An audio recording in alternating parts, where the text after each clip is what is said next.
ഈ ദളിത് സംഘടനകൾ മാത്രമാണോ ഈ കേരളത്തിൽ അല്ലെങ്കിൽ ഇന്ത്യയിൽ ഹർത്താൽ നടത്തുന്നത്?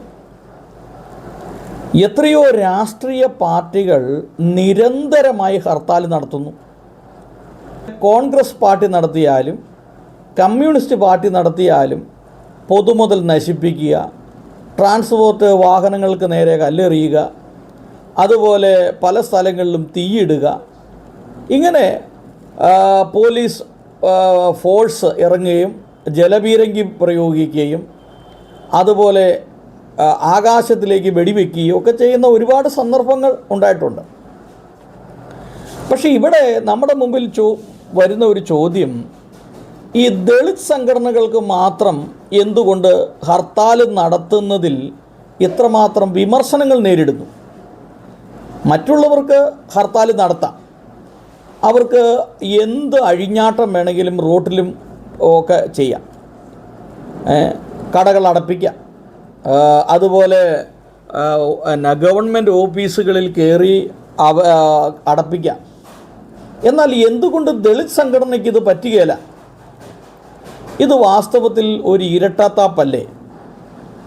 ശരിക്കും ഈ കഴിഞ്ഞ 28-ാം തീയതി നടന്ന ഹർത്താലുമായി ബന്ധപ്പെട്ട് മറ്റ് ആര് ഹർത്താൽ നടത്തുന്നതിനെക്കാട്ടിലും സമാധാനപൂർണമായ ഹർത്താലാണ് ശരിക്കും ഈ 50-ലധികം വരുന്ന ദളിത് സംഘടന നടത്തിയ ഹർത്താൽ എന്ന് പറയുന്നത്.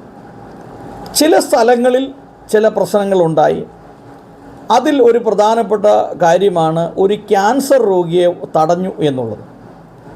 മറ്റൊന്ന്, ഒരു ഭിന്നശേഷിക്കാരനായ ഒരു വ്യക്തിയെ ഈ സമരാനുകൂലിയായ ഒരു വ്യക്തി മർദ്ദിച്ചു എന്നുള്ളത്. അതിന് അദ്ദേഹത്തിന് 40 പേർക്ക് എതിരെ കേസെടുത്തിട്ടുണ്ട്.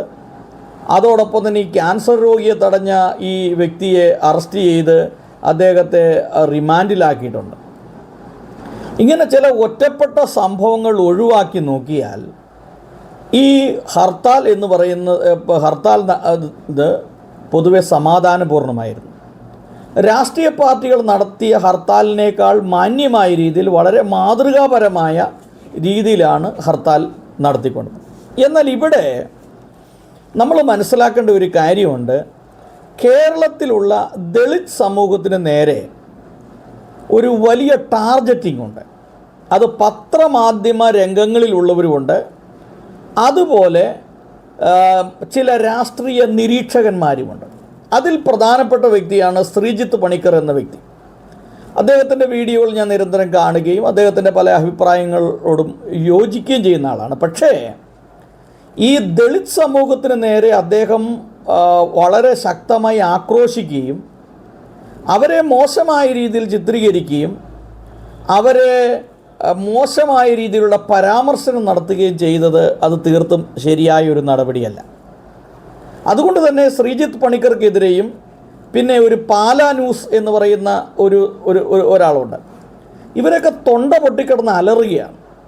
എന്തിനാണ് ഇങ്ങനെ അലറുന്നത്? ഒരു ദളിത് സമൂഹത്തിന് അവരുടെ അവകാശങ്ങൾക്ക് വേണ്ടി സമരം ചെയ്യാനുള്ള അനുവാദമില്ലേ? അവകാശമില്ലേ? നമ്മൾ ജീവിക്കുന്നത് ഒരു ജനാധിപത്യ രാജ്യത്തല്ലേ?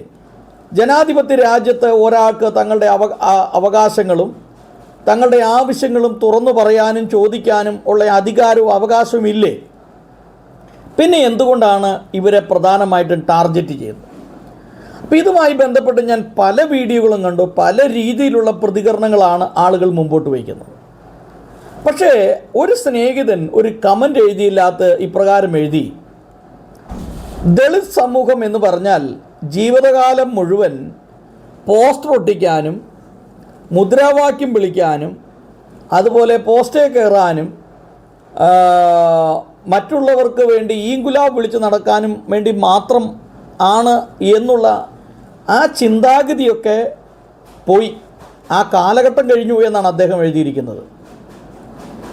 എന്ന് പറഞ്ഞാൽ ദളിത് സമൂഹത്തിന് ഒരു 50 വർഷം മുമ്പുണ്ടായിരുന്ന ഒരു സാഹചര്യമല്ല ഇപ്പോൾ ദളിത് സമൂഹത്തിൽ നിന്ന് നിരവധി ആളുകൾ വിദ്യാസമ്പന്നരായി നല്ല ഉന്നതമായ അധികാര സ്ഥാനങ്ങളിലായി. എന്തിനേറെ ഇന്ത്യയുടെ രാഷ്ട്രപതിയായിരിക്കുന്ന ബഹുമാന്യായ ദ്രൗപദി മുർമു, ഇന്ത്യയുടെ രാഷ്ട്രപതി, അതും നമുക്കറിയാം പിന്നോക്ക വിഭാഗത്തിൽപ്പെട്ടയാളാണ്. ഇതിന് മുമ്പിരുന്ന രാഷ്ട്രപതി രാംനാഥ് കോവിന്ദ്, അതുപോലെ എത്രയോ ആളുകൾ. അപ്പോൾ ഈ ജാതിയുടെയും മതത്തിൻ്റെയും വർണ്ണത്തിൻ്റെയും ഒക്കെ ഉള്ളൊരു കാലഘട്ടം പതുക്കെ അസ്തമിച്ചുകൊണ്ടിരിക്കുകയാണ് ഈ സമയത്ത്. പക്ഷേ ഇവിടെ ഒരു ചോദ്യം നമ്മുടെ മുമ്പിൽ വരുന്നത്,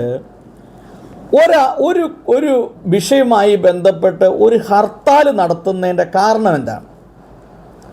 ഹർത്താൽ നടത്തേണ്ട ആവശ്യകതയുണ്ടോ? ഹർത്താൽ എന്തുകൊണ്ട് നടത്തുന്നു, അല്ലെങ്കിൽ ബന്ദ് എന്തുകൊണ്ട് നടത്തുന്നു എന്ന് ചോദിച്ചാൽ, നീതിപൂർവമായ ന്യായമായ രീതിയിലുള്ള അവകാശങ്ങൾ സംരക്ഷിക്കപ്പെടുന്നില്ല എന്ന് കാണുമ്പോഴാണ് ജനം തെരുവിലിറങ്ങുന്നത്. ഇപ്പോൾ ഈ നിതിൻ രാജുമായി ബന്ധപ്പെട്ടുള്ള ഈ പ്രശ്നം, ഇതിൽ പറയപ്പെടുന്ന ഈ ഒരു 2 അധ്യാപകർ, ഈ അധ്യാപകരെ ഈ സംഭവവുമായി ബന്ധപ്പെട്ട് ഉടൻ തന്നെ അറസ്റ്റ് ചെയ്തിരുന്നു എങ്കിൽ ഈ പ്രശ്നങ്ങൾ ഇവിടെ ഉദിക്കില്ല. അവരെയോ എത്രയോ നാളുകൾ കഴിഞ്ഞാണ് അവരെ അറസ്റ്റ് ചെയ്യുന്നത്.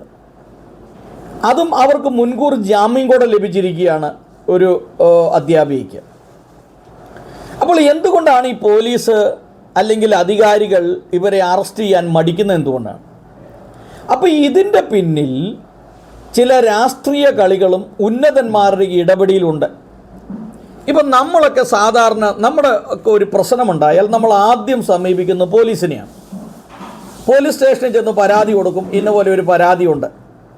പോലീസ് ആ പരാതി സ്വീകരിച്ചതിന് ശേഷം പ്രതിയെ പിടിക്കുകയോ അറസ്റ്റ് ചെയ്യുകയോ ചെയ്താൽ ആ പ്രശ്നം അവിടെ തീരും. പക്ഷേ പോലീസ് ഈ പ്രതിയെ പിടിക്കുന്നില്ല, അറസ്റ്റ് ചെയ്യുന്നില്ല. പിന്നെ നമ്മൾ എന്ത് ചെയ്യും? അടുത്ത് പോകുന്നു കോടതിയിലേക്കാണ്. കോടതിയിൽ നിന്നും നീതി കിട്ടുന്നില്ലെങ്കിൽ അത് ചിലപ്പോൾ വർഷങ്ങളോളം എടുക്കും. പിന്നെ എന്ത് ചെയ്യുന്നു? നമ്മൾ ചിലപ്പോൾ കളക്ടറെ അടുത്ത് പോകുന്നു, മന്ത്രിയെ കാണുന്നു, ഈ വിഷയങ്ങൾ പറയുന്നു, ഇതുപോലെ ഒരു സംഭവം ഉണ്ടായിട്ടുണ്ട്. പക്ഷേ ഒരു സ്ഥലത്തുനിന്നും നീതിയും ന്യായവും കിട്ടിയില്ലെങ്കിൽ പിന്നെ മനുഷ്യൻ എന്ത് ചെയ്യും? അപ്പോൾ ഇവിടെ ഹർത്താൽ നടത്തരുത് 5000 കോടി രൂപയുടെ നഷ്ടപ്പെട ഉണ്ടായി എന്ന് ഘോരം വാദിക്കുന്ന, ജനങ്ങളെ തെരുവിൽ തടയാൻ പാടില്ല, വണ്ടി തടയാൻ പാടില്ല, കടകൾ കമ്പോളങ്ങൾ അടപ്പിക്കാൻ പാടില്ല എന്ന് വാദിക്കുന്ന ഈ രാഷ്ട്രീയ നിരീക്ഷകന്മാരും പത്രമാധ്യമ പ്രവർത്തകരും ഇതിന് മറുപടി പറയണം. ഒരാൾക്ക് ന്യായമായ അല്ലെങ്കിൽ നീതി ലഭിക്കുന്നില്ല, അല്ലെങ്കിൽ ഒരു സമൂഹത്തിന് നീതി ലഭിക്കുന്നില്ല. പോലീസുകാർ കണ്ണടയ്ക്കുന്നു, രാഷ്ട്രീയ നേതാക്കന്മാർ കണ്ണടയ്ക്കുന്നു, അധികാരികൾ കണ്ണടയ്ക്കുന്നു, കോടതി ഇടപെടുന്നില്ല. ഇങ്ങനെ വരുമ്പോൾ പിന്നെ മനുഷ്യൻ എന്താണ് ചെയ്യേണ്ടത്? അതും കൂടെ ഒന്ന് പറഞ്ഞു തരണം.